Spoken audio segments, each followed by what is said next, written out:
네, 강의를 이어가겠습니다. 네, 잘 쉬셨나요? 네.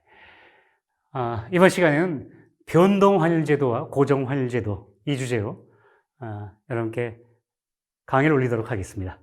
변동환율제도와 고정환율제도.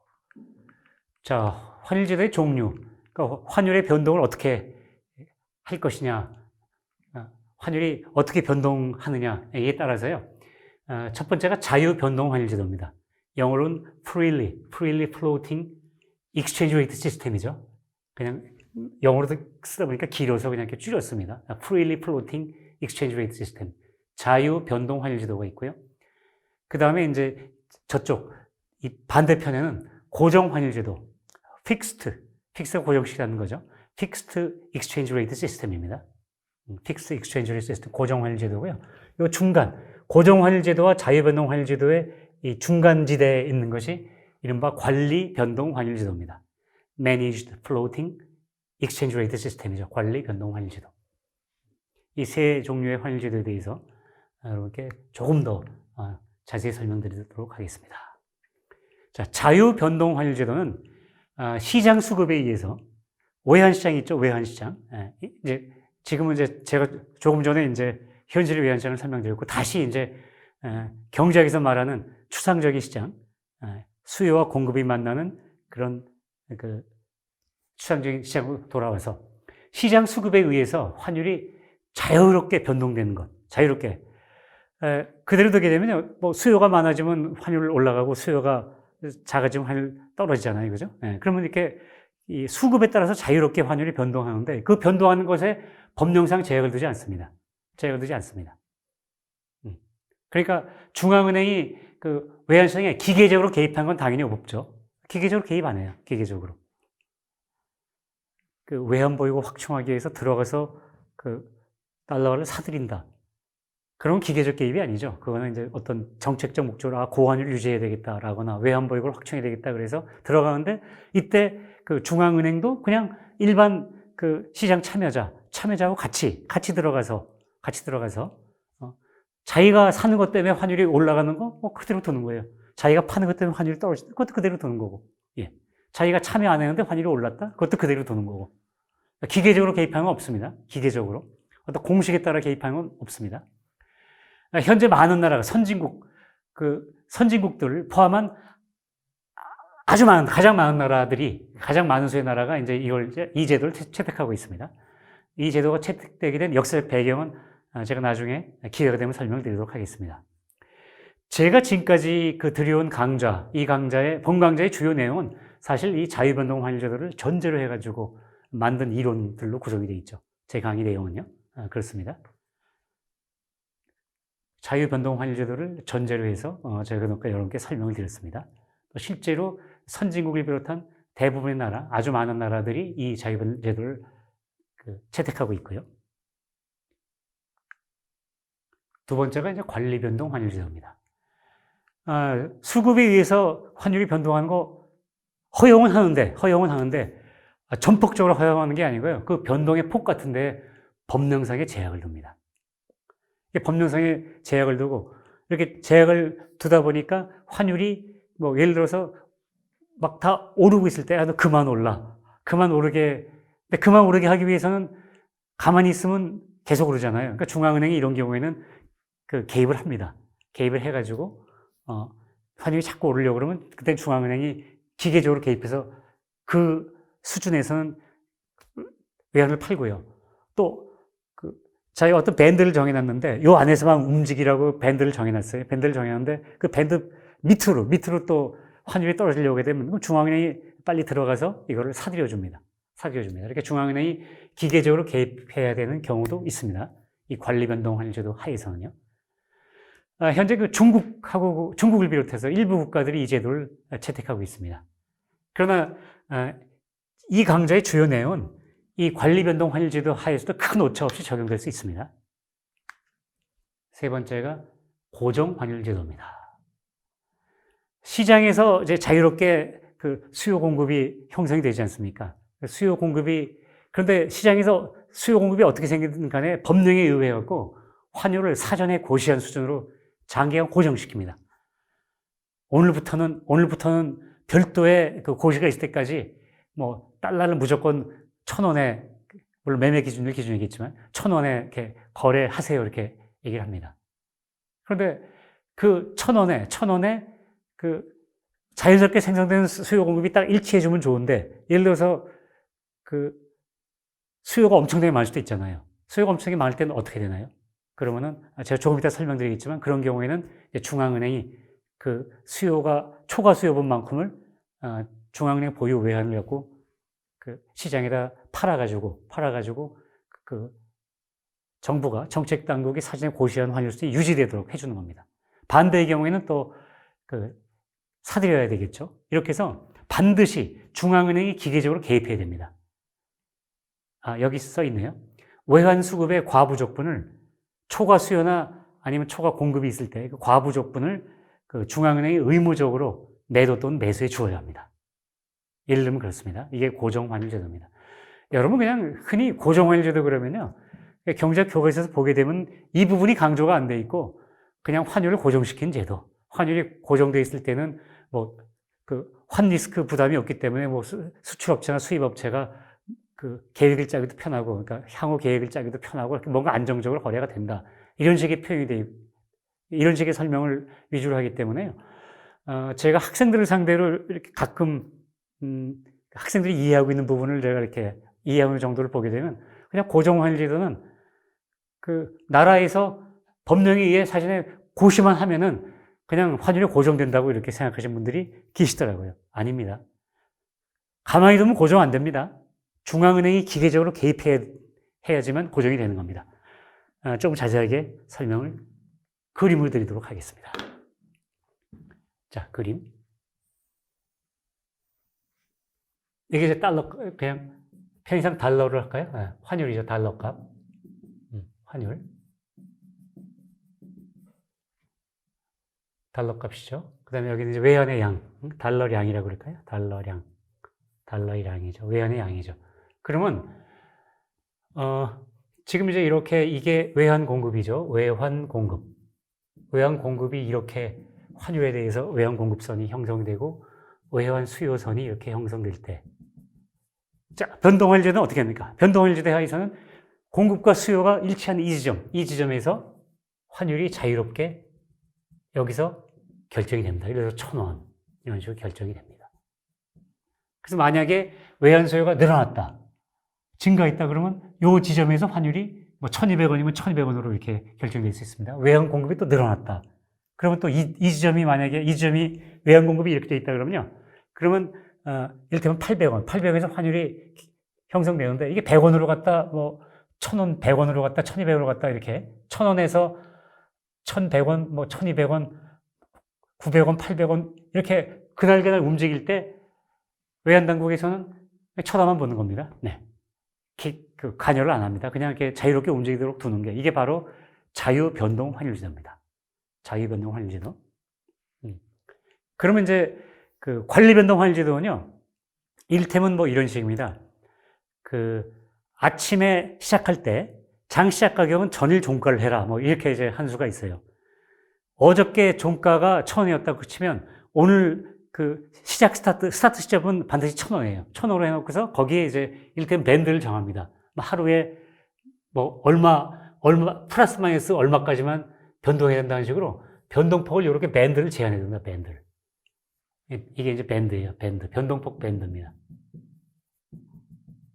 예를 들어서 관리변동 환율제도는 뭐 워낙 조금씩 다양하기 때문에, 그러나 이제 기본적인 거는 뭐 이런 식입니다. 이렇게 변동 밴드를 둡니다. 그렇게 해서 외환 공급 수요가 예를 들어서 그 공급이 이 정도로 왔다. 그러면 수요가 그대로 때 공급이 이 정도면은 요게 이 밴드 안에서 지금 그 가격이 형성되면 그대로 놔둬요. 그대로 놔두는데 어떤 이유로 예를 들어서 외환 수요가 이 지점에서 이렇게 커질 수가 있습니다. 커질 수가 있어요.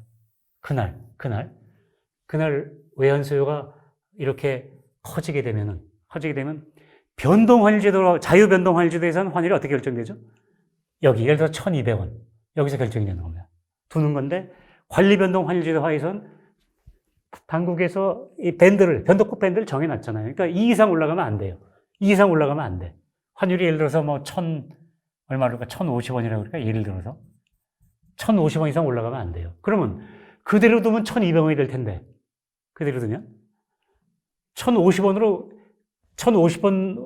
이상 넘어가지 못하게 막아야 되니까 이제 어떻게 됩니까? 분명히 지금 외환 공급은 이만큼입니다.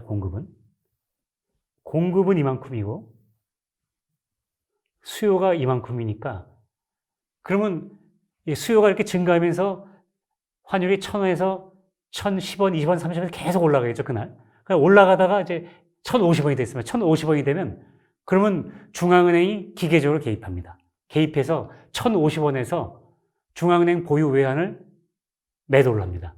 이만큼 매도를 해가지고, 매도를 해서 환율이, 그러니까 이만큼 중앙은행이 매도를 하는 거죠. 중앙은행이 매도. 중앙은행이 쉽게 말하면 보유 외환 매도하는 거예요. 중앙은행이 보유 외환 매도를 합니다. 이거는 기계적으로 혹은 의무적으로, 기계적으로 매도를 합니다. 관리변동 환율은 이렇게, 그러니까 중앙은행이 이런 경우는 개입해야 되는 거죠. 아까 제가 말씀드렸죠. 요 안에서 움직일 때는 중앙은행이 가만히 있다가 이 바깥으로 벗어나려고 그러면 중앙이 매도를 해야 됩니다. 만약에 거꾸로 그 외환 수요가 갑자기 확 줄었어요. 외환 수요가 갑자기 확 줄었다고 치면, 갑자기 이렇게 확 줄었다고 치면 그대로 두면 환율이 이를테면 뭐 900원, 800원 내려갈 수 있잖아요. 그죠? 그럼 예컨대 이거 950원이라고 치면, 여기를 950원.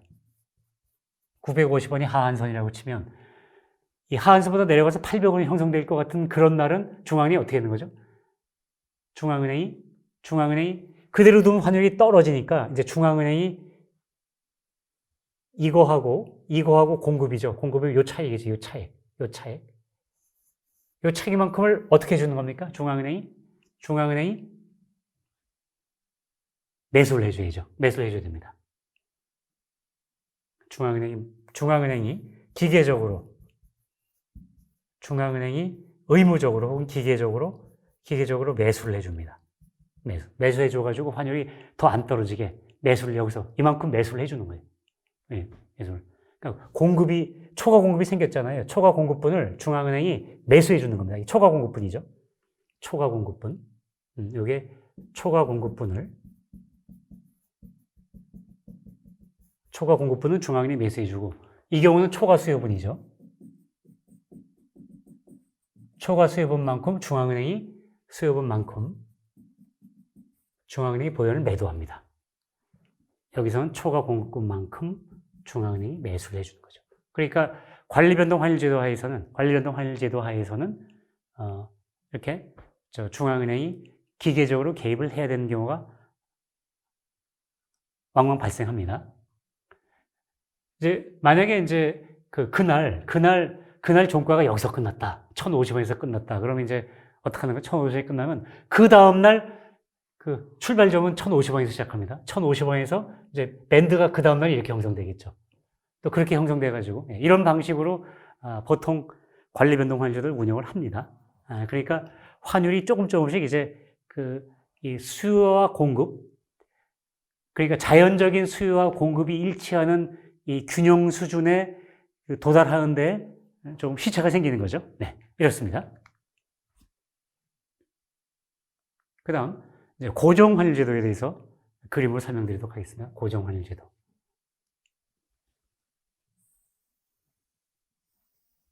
자, 여기는 환율이죠. 달러 값.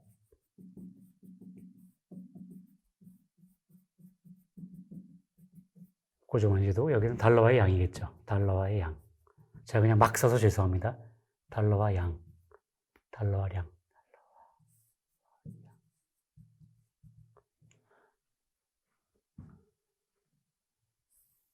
자, 이렇게 이제 외환 공급과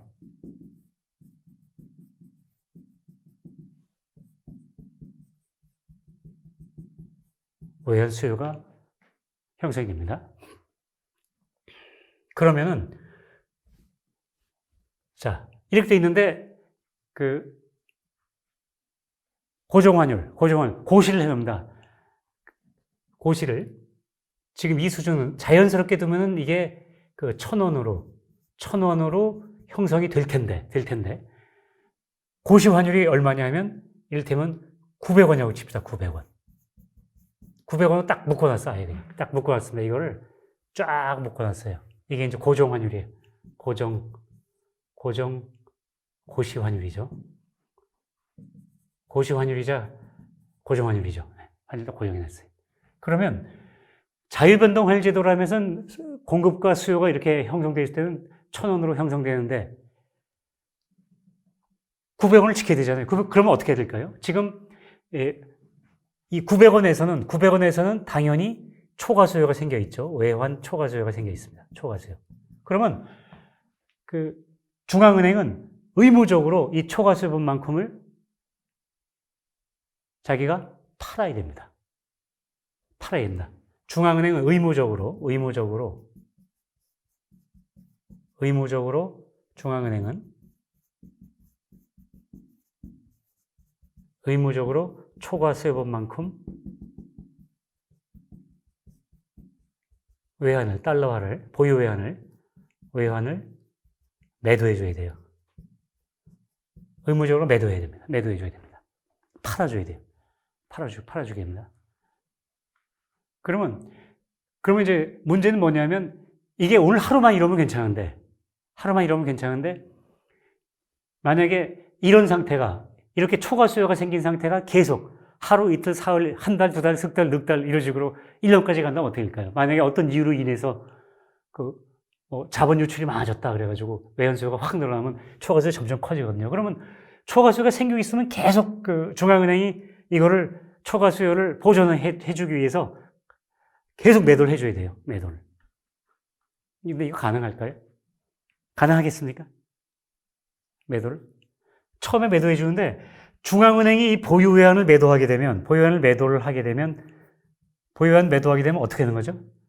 외환 보유고는 이거 나중에 외환 보유고 축내기가 되는 거죠. 외환 보유고가 이렇게 매도할 때마다 계속 축이 납니다. 그러면 900원으로 정한 이 고정 환율 유지할 수 있을까요? 없을까요? 경제의 펀더멘탈로에 의해서 외환 수요가 외환 공급이 이런 식으로 돼 있다고 그러면요. 이거 처음에는 보유환을 계속 매도해서 이 900원을 지킬 수 있지만 외환 보유가 바닥이 납니다. 외환 보유 바닥이 나게 되면 외환위기 겪잖아요. 그러니까 옛날에 고정환율 제도 하에서 외환위기 겪는 나라들은 이렇게 하다가 외환위기를 겪기도 합니다. 외환위기를. 그 다음에 보유환을 계속 매도를 하다 보면 보유환을 매도한다는 게 그 시장에다가 그 달러를 팔면서 예컨대 우리나라 같으면 달러를 팔면서 원화를 그 중앙은행이 받는 거잖아요. 그러니까 시중에서 통화가 환수되잖아요. 그러니까 통화량이 줄죠. 통화량이 줄면은 이렇게 되면은 통화량이 줄고 여기서 보시는 것처럼 이 중에 이제 환율이 이렇게 이 정상치보다 낮으면은 수출 수입이 어떻게 되죠? 경상수지가 적자가 되잖아요. 경상수지가 적자가 됩니다. 경상수지 적자예요. 이제 수출 수요 곡선을 그러면 이렇게 되면 뭐냐면 외환 보유가 줄고요. 통화량은 아까 말씀대로 제가 글씨를 막 너무 잘못 써 죄송합니다. 그냥 이해할 수 있죠. 통화량도 줄고 일반적으로 이렇게 통화량이 줄면 경제가 좀 위축될 수 있죠. 뭐 통화량이 물론 나중에 다른 루트로 늘릴 수는 있지만 어쨌거나 요 자체로는 통화량이 줍니다.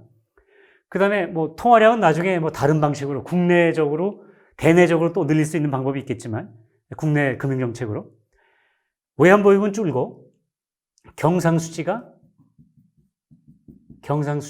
적자가 지속됩니다. 그럼 외환 보유고는 줄고 경상수지 적자가 지속되다 보면 그 끝은 뭡니까? 끝은 뭐예요? 지금까지 제가 지난 시간 계속 말씀드렸죠. 그 끝은 외환위기예요. 외환위기. 보통 고정환율을 취할 때요. 이 정치인들이 그래도 우리나라 통화는 강세야라는 걸 보여주고 싶기 위해서 이렇게 낮춰서 자연스럽게 결정된 환율보다 이렇게 낮춰가지고 고시환율을 이렇게 책정해 놓은 경우가 많이 있거든요. 이런 나라들은 이제 여지없이 시간이 지나면 지날수록 외환 보유고 줄고 경상수지 적자 지속돼서 외환위기 맞게 됩니다. 그럼 이제 그때 가서 또 부랴부랴 이제 저 고시환율 900원 아니야. 그냥 1,300원 하려고 그러고 또 점프 시키거든요. 그러니까 하루 사이에 환율이 예컨대 900원에서 1,300원 점프를 합니다. 혼란이 엄청나게 큰 거죠. 이렇게 자유롭게 이렇게 움직이는 과정에서 이렇게 올라가는 거하고요. 갑자기 자고 일어나니까 환율이 900원에서 새벽에 발표를 해서 환율이 1,300원이 돼 있다? 엄청나게 충격이 큰 겁니다. 그러니까 고정환율 제도는 이런 문제점이 있습니다. 고정환율 제도는. 네. 만약에 고정환율 제도를 이제 제대로 시행하려고 그러면 제가 나중에 미리 운을 띄겠습니다. 그럼 만약에 고정환율 제도를 할 수만 있다 그러면요. 항상 이 고시환율을 이를테면 1,100원. 1,100원쯤으로 정해두는 거예요. 1,100원쯤으로. 1,100원으로 정합니다. 고시환율. 그러면 어떻게 되죠? 1,100원쯤으로 정하게 되면 이 1,100원에서는 항상 이 가격으로 거래하도록 하니까 그러면 어떻게 되죠? 외환 수요는 이만큼이고 외환 공급은 이만큼이니까 이만큼이 시장에서는 초과 공급분이 생기는 거죠. 초과 공급분. 그러면 중앙은행은 초과 공급분만큼 의무 매수를 하죠. 기계적으로 매수합니다.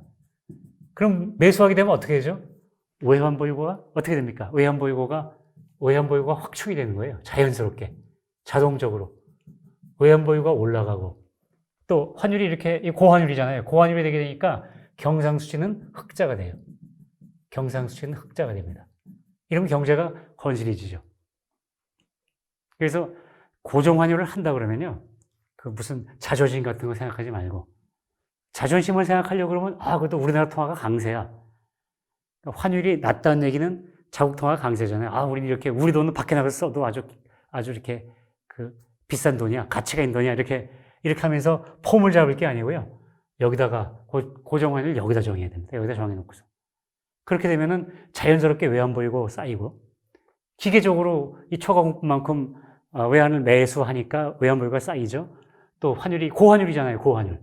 이건 자연스럽게 고환율을 계속 유지시켜주는 거예요. 법령에 의해서 유지시켜주게 되면 경상 흑자가 계속 생기는 거죠. 경제 좋아지는 거죠. 물론 이제 이런 경우에 상대방 국가에서는 혹은 다른 나라에서는 막 이제 공격을 하겠죠. 그죠? 네, 공격을 해가지고 막 고시환율을 1,100원 하지 말고 예컨대 1,000원으로 낮춰라. 950원 낮춰라는 식으로 압력이 들어오겠죠. 아무튼 고정환율 제도는 이 시장에서 자연스럽게 형성될 그 수준보다 낮게 흔히 말하는 펀더멘털이 이 정도가 되는데 1,000원 내외가 되는 펀더멘털 경제에서 고정환율을 이렇게 낮게 저환율 책정하게 되면 제가 말씀드린 것처럼 저환율 정책의 폐해, 이미 말씀드렸죠. 저환율의 폐해가 나타나게 되는 겁니다. 저환율의 폐해가 나타나는 거죠. 그러면 이런 건 나중에 버티지 못합니다. 버티지 못해요. 버티지 못하고 오래 버티려면은 고환율로 만들어야 되는 거죠. 고환율로 하게 되면 그냥 버티는 정도가 아니고 외환 보유고 늘어나고 경상이 흑자되면서 경제가 좋은 방향으로 잘 굴러가는 겁니다. 그러니까 한다면 이렇게 됩니다. 역시 고정환율 제도 하에서도 제가 이번 강좌에서 누차 설명드린 거 있죠? 고환율의 효용.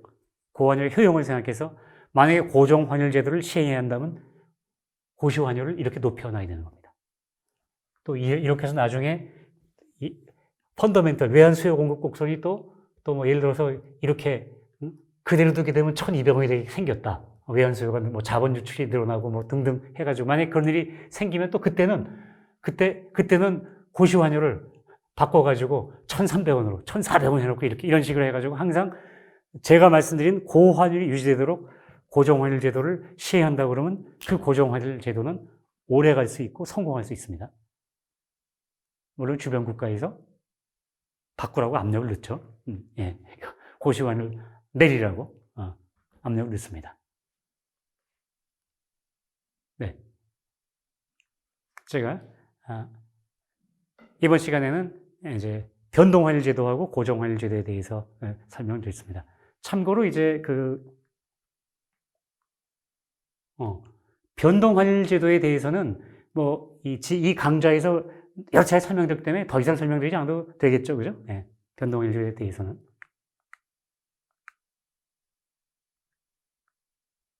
네.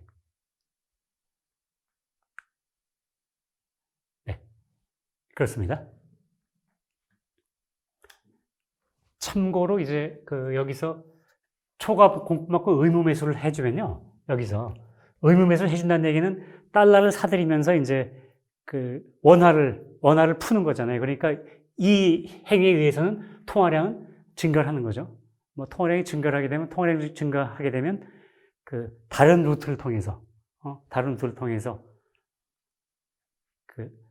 이를테면은 통화신용 정책의 다른 루트를 통해 가지고 통화를 뭐 환수를 해야 되겠죠. 만약에 그게 문제가 된다 그러면. 네. 그거는 제가 다른 시간에 조금 더 상세하게 설명을 드리도록 하겠습니다. 자, 잠시 쉬었다가 여러분을 다시 뵙도록 하겠습니다. 잠시 휴식을 취해 주십시오.